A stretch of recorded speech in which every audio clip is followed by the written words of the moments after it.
Hommler third in the Opel. Jean Calvinet fourth. There is Grégoire Demoustier in the other Opel. Demoustier eighth, quickest so far.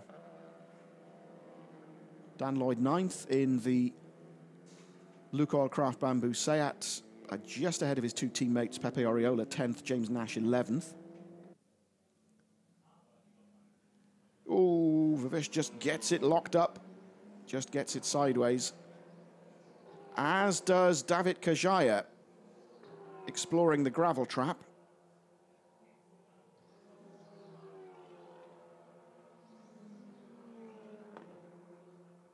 Nash, though, makes it up to P5. Lloyd improves, Morbidelli improves. We were saying earlier on that the circuit should be more suited to the Seats and the Volkswagens. Talking to Gianni Morbidelli last night, as Oriola, that's at turn 1. I suspect he overshot the revised layout. There's a slightly earlier, indeed, that's exactly what happened. There's now a slightly earlier turn rather than the square left-hander that we saw here last year. And the change to the older circuit layout is to improve the chance of overtaking, but also avoid the risk of a big pile-up. Not necessarily at the International Series event, but in TCR Germany, which has 2 races here this weekend, you'll have around 40 cars heading into that turn at the start of both of their races.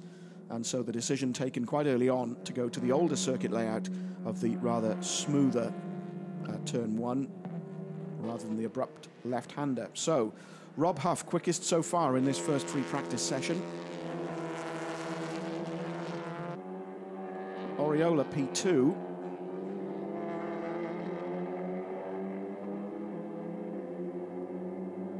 Luca Engstler, I mentioned earlier. Roberto Colciago pops in a time which puts him third, as Rob Huff improves his time with 3 gold lozenges, 3 fastest sector times of all. Nash goes green in all 3 sectors. So it's Huff ahead of Oriola, Nash, Colciago, Hommler. Morbidelli improves to 4th. So, is this the track at which West Coast Racing can finally look at getting a podium or better?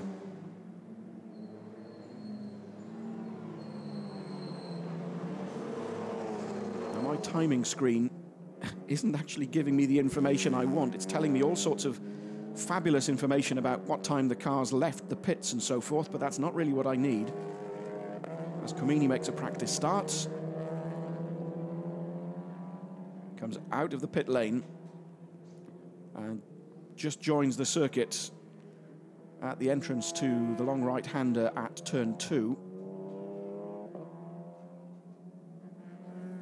His teammate Vivish is improving.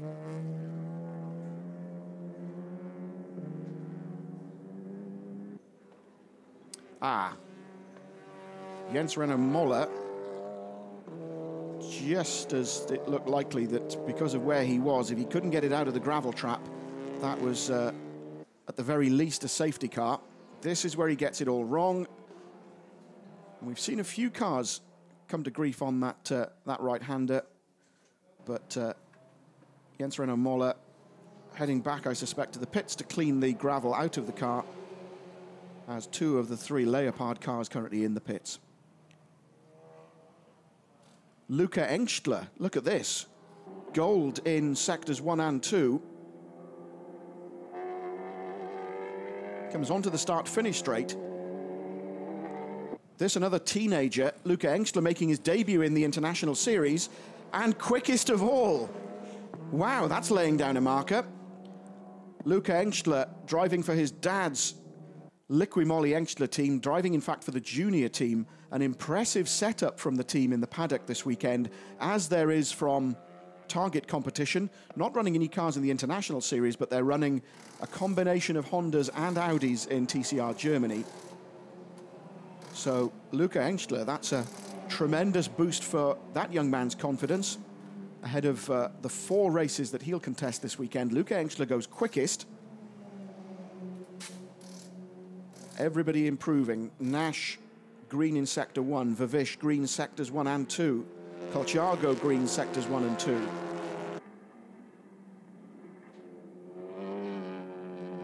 Danny Croes, we've mentioned, but not really featured. Croes, 4th quickest so far. Vervish goes P2 in the Audi. So Luca Engstler, quickest so far, ahead of Vervish, Huff, Nash, Croes, Colchiago, Morbidelli, Oriola, Homola. And then Van Lagen in the Leopard Golf is 10th. Paulsen, we saw having a bit of an issue earlier on, P11. De Moustier in the Opel 12th. I'm assuming Ren is Renault Moller 13th. Altoe 14th. As Croes improves to P3. Dan Lloyd 15th. Tashi 16th. Jean-Carl Venet 17th. Ferenc Fitzer in the Kia is 18th. And Duncan Indy in the Icarus Motorsports Seat, P19 at the moment. But there is the man, the teenager who currently tops the timesheets in this free practice 1 session, Luca Engstler in the Volkswagen Golf. Just flashing his lights. 2/10 off as he gets it very sideways at the right-hander.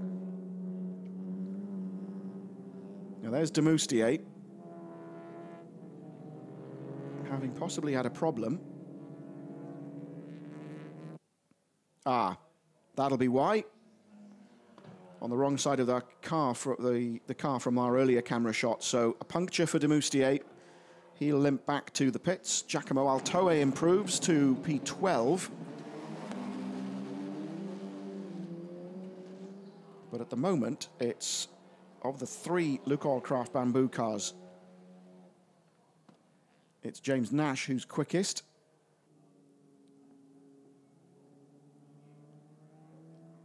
Oriola is 8th, and Dan Lloyd back in P17.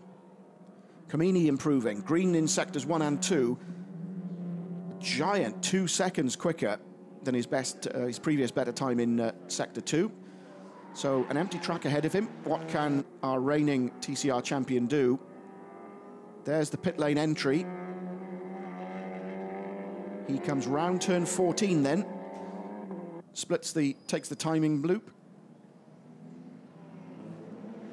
So Comini pops in a time that'll put him P8. Bumps Oriola down.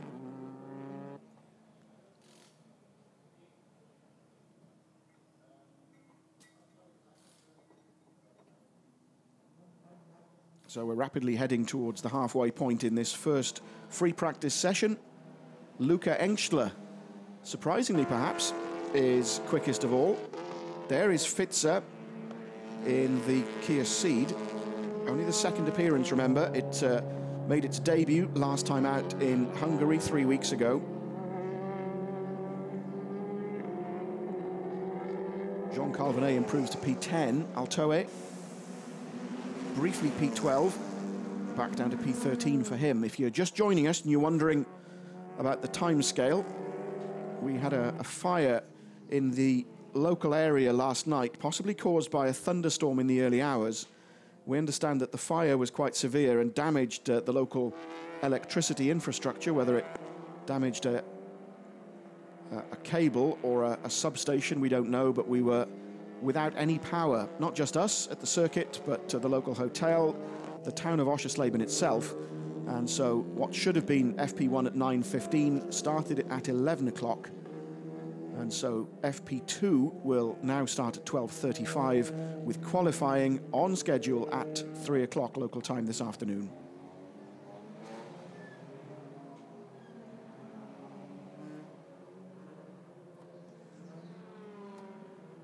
And while I was telling you about the fire and the revised timetable, Jaap van Lagen goes P2 behind Engstler. Vervish now P3. Croes, Danny Croes and the Ferry Monster Seat Leon P4. Then Huff.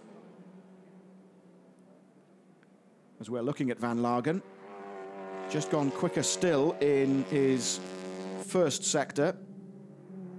Behind Huff, it's Nash, Aurelian Panis, Comini, who we saw a moment ago. Jean Calvinet just goes P6. Morbidelli now P10, ahead of Tashi, Oriola. And just as I say that, Oriola goes P2. As we're watching Van Lagen come around turn 14 onto the start-finish straight, having done his best sectors 1 and 2.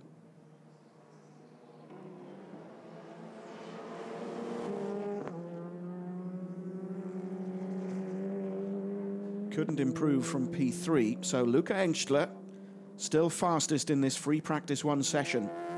First chance the drivers will have had to see the track in its current configuration, a slight change to the one run here last year in that the very tight square left-hander at turn 1 has been changed to the older circuit configuration of a much smoother, slightly earlier entry into turn 1. As we're watching Duncan Indy head up to the line, currently 19th, but his best sector times in 1 and 2, he improves to P16. And Duncan admitting this is very much a learning year. A lot of interest in TCR in the States because there'll be a TCR class next year in the IMSA Pirelli, Continental Tire Challenge, but also the Pirelli World Challenge looking very much at a TCR class as well. And news this week that there'll be a TCR UK series next year, if you missed that announcement yesterday. Attila Tashi improves to P11. Tashi, the maximum success ballast for him after his 2 victories at his home event 3 weekends ago. So 30 kilos of success ballast for Tashi. So it'll be Colciago that holds the interest and the banner for the Mira Racing team this weekend. There he is. Car number 5, Roberto Colciago in the Mira Racing Honda. He'd just improved to P13.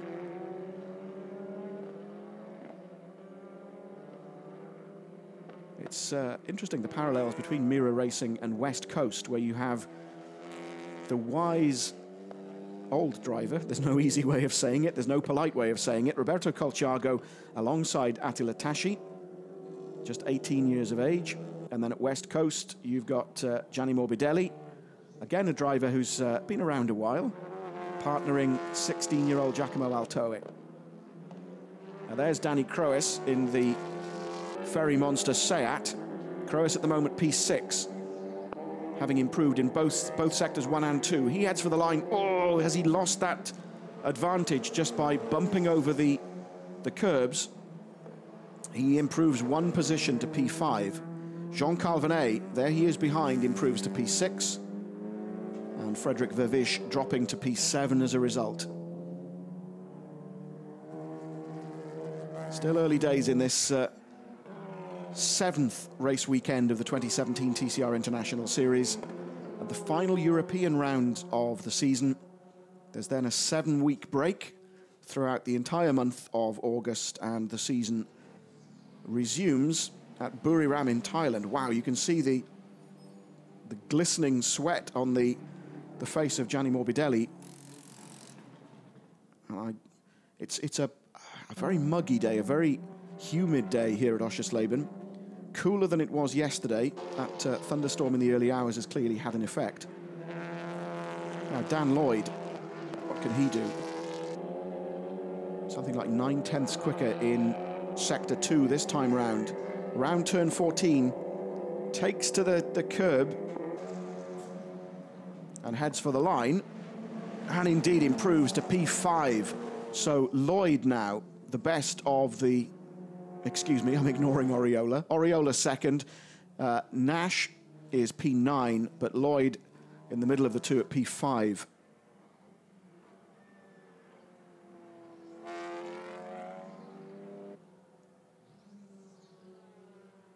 I think that was Van Lagen. Yep, car number 14. Yep, Van Lagen getting it wrong. but at least not beached in the gravel, and so he can rejoin. And also exploring the levels of grip, or maybe turning this event into a drift series. I don't know. That was Stefano Camini getting it sideways. Mato Homola pops into the top 10. Kroes improves still to P6. And there is Luca Engstler. Still currently top of the timesheets for this free practice 1. And after Attila Tashi's double victory in Hungary last time out, and indeed into the pits comes Luca Engstler. Could we see another teenager do well in front of his home crowd this weekend?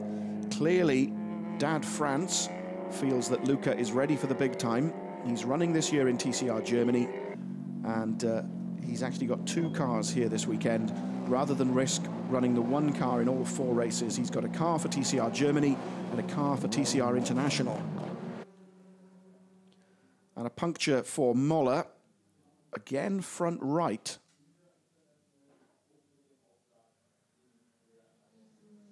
And the rubber just coming off the rim.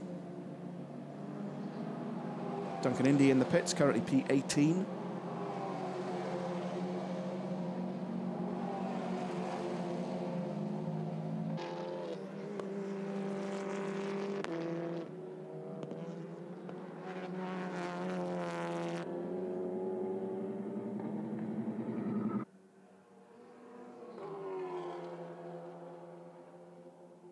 So, Luca Engstler out of the car. You briefly saw his dad, Franz, the team manager, Kurt Tremmel, having a chat with Luca. We're well inside. There they are. There's Franz. There's Kurt on the right of your shot. And Luca, I think his job is done in this session, as Stian Paulsen, I think, having made a mistake in that right-hander. Yep, the car's certainly back up to speed. Possibly we can see what the problem was with Stian's Seat. And I know I keep mentioning it, but if you are on social media, particularly on Facebook, Stian posts his vlogs from the periods between the races where he's prepping the car, repairing the car. It's well worth following. This episode was all about carbon fiber repairs, but also there was the small matter of celebrating his 30th birthday. So Nash then, his best sectors 1 and 2, and indeed puts it together with a sector 3 time as well, so he improves to P10.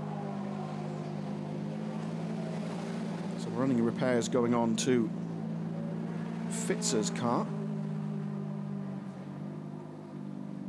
We've hardly spoken about Dusan Borkovic in the Alpha. We saw Kajaya early on.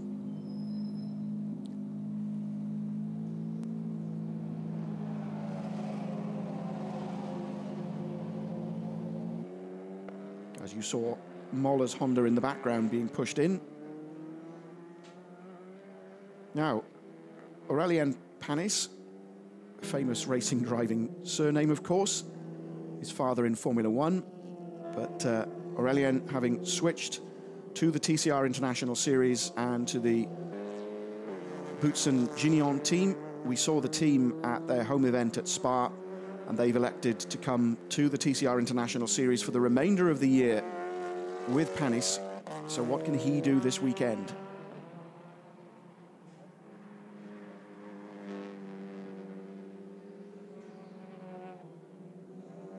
This is the back straight of the track, Stadium Straight, before they come under the bridge. Hard onto the brakes for this right-hander at turn 11, and then the left-hander at 12 through the Shell S's.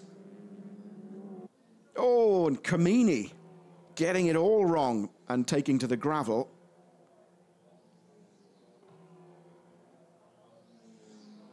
And that's the spot on the circuit which has caught out quite a few drivers this morning. Borkovic, I mentioned a little while ago, has strung a nice... Now, what happened there? That's Colchiago and Jaap van Lagen. So there is Van Lagen, straight on. And Colciago joins him. So has Comini dragged some gravel out onto the track? Or is there oil down? Which would explain for all three cars having issues. And no, there is definitely a problem at that corner. And I think that looks far more serious than just gravel down. And indeed, the red flags come out. And there is almost certainly, actually, you can see that shot. And it's difficult to see whether there's gravel out in the middle of the track or whether there's a patch of oil down just on the braking zone as you go in. But a number of drivers having left the track and gone into the gravel. But there you can see. That shot explains it perfectly, that it is indeed gravel all over the track that's the cause of the issue.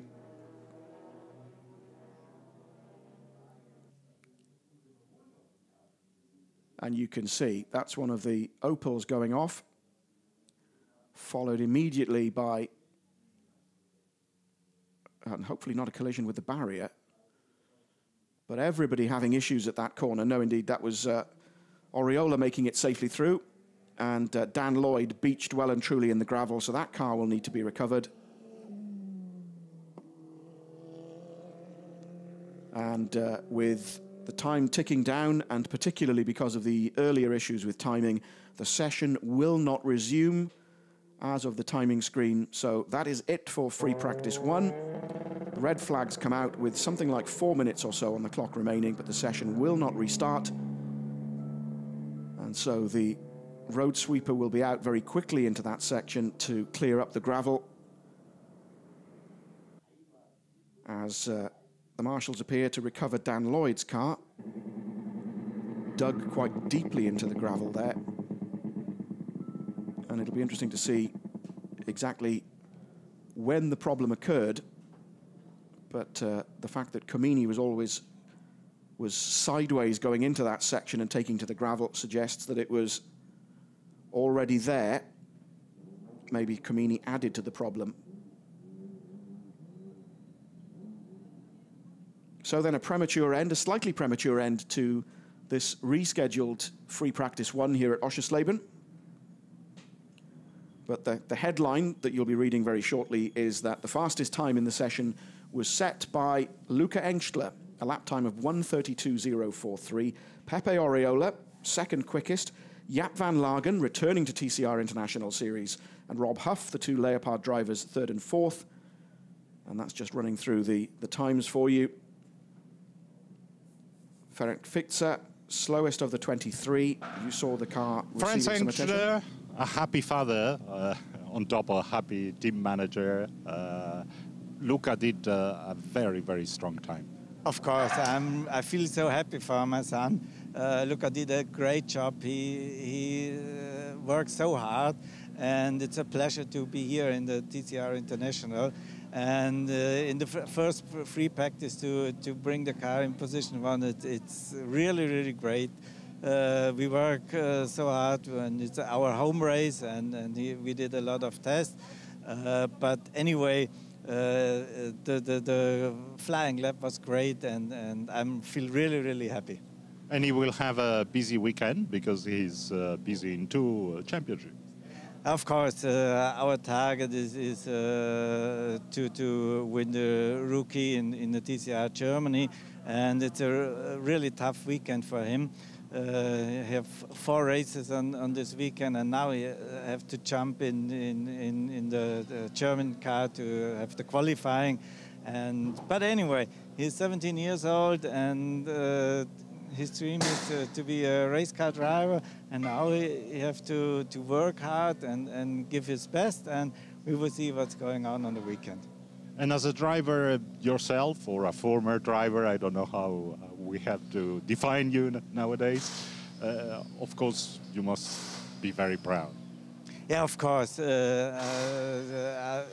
I'm really proud of Luca, and for the future, I want to do, for example, one endurance race with my son, and So it's a pleasure to work with him. It's a pleasure to work with our team, and I think, this weekend will be our weekend.